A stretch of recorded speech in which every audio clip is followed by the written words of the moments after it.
বাসায় থাকা কয়েকটা উপকরণ দিয়েই তৈরি আজকের এই রেসিপিটা। হ্যালো এভরিওয়ান, আসসালামু আলাইকুম। আশা করছি সবাই ভালো আছেন। এই পিঠা দেখতে যেমন সুন্দর, খেতেও কিন্তু অসম্ভব মজা, মুখে দিলেই মিলিয়ে যাবে। আজকের পিঠা তৈরিতে এত বেজার কিছু নেই, বাসায় থাকা সামান্য কয়েকটা উপকরণ দিয়েই সেরে ফেলতে পারবেন।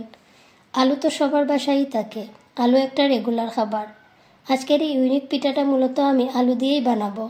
এখানে আমি সিদ্ধ আলু 2 থেকে 3টা ব্যবহার করছি। তার সাথে দিয়ে দিচ্ছি কর্নফ্লাওয়ার 1 টেবিল চামচ, 2 কাপ ময়দা, চিনি 2 চামচ, লবণ পরিমাণ মতো এবং আরও দিয়ে দিচ্ছি রান্নার তেল।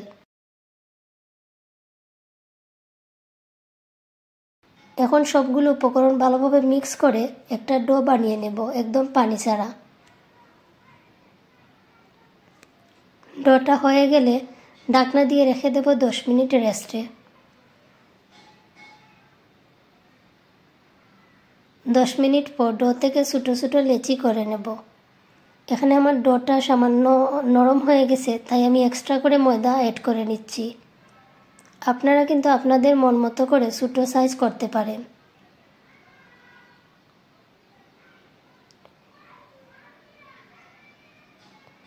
এখন একটা পরিষ্কার নেটের ব্যাগের মধ্যে ডোটা উঠিয়ে নিয়ে নিচ থেকে উপরের দিকে প্রেসার ক্রিয়েট করলে রেডি হয়ে যাবে আমাদের সুন্দর এই পাকন পিঠা।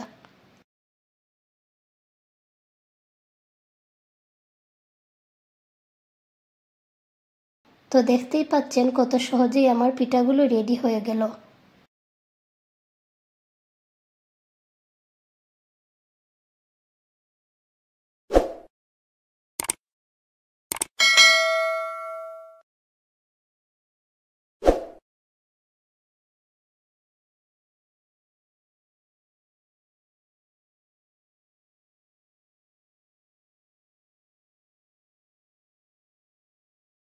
এখন আমি একদম লো টু মিডিয়াম আছে এই পাকন পিঠাগুলো ভেজে নেব। শুরু থেকে শেষ পর্যন্ত সেম হিটে থাকবে চুলার আঁচ। এভাবে ভেজে নিলে পিঠাগুলো অনেক ক্রিস্পি হবে, খেতে অনেক বেশি মজা লাগবে।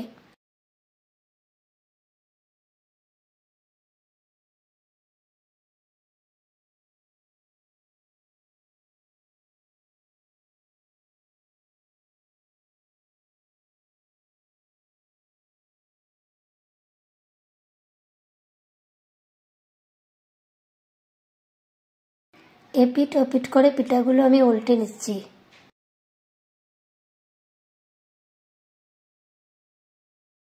একটু ব্রাউন কালার হয়ে আসলে আমি তুলে নেব।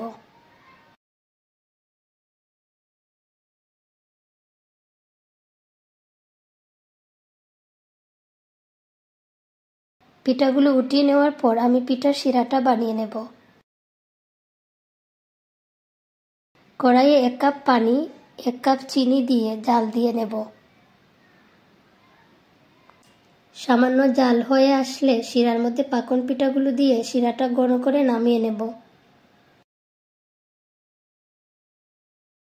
আলহামদুলিল্লাহ, আমার পিঠা কিন্তু একদমই রেডি। দেখতেই পাচ্ছেন দেখতে কতটা লোভনীয় হয়েছে, খেতেও কিন্তু অনেক বেশি মজার। আপনারা বাসা ট্রাই করলে খেতে কেমন হয়েছে অবশ্যই জানাতে ভুলবেন না। এটা খেতে এতটাই টেস্টি হয়েছে যে আমার মা অর্ধেক একাই খেয়ে ফেলছেন। মিষ্টিপ্রেমী মানুষদের জন্য এই পিঠাটা কিন্তু একদমই পারফেক্ট। যাই হোক, আবার দেখা হবে আপনাদের সাথে খুব শীঘ্রই। সেই পর্যন্ত সবাই ভালো থাকবেন। আল্লাহ হাফিজ।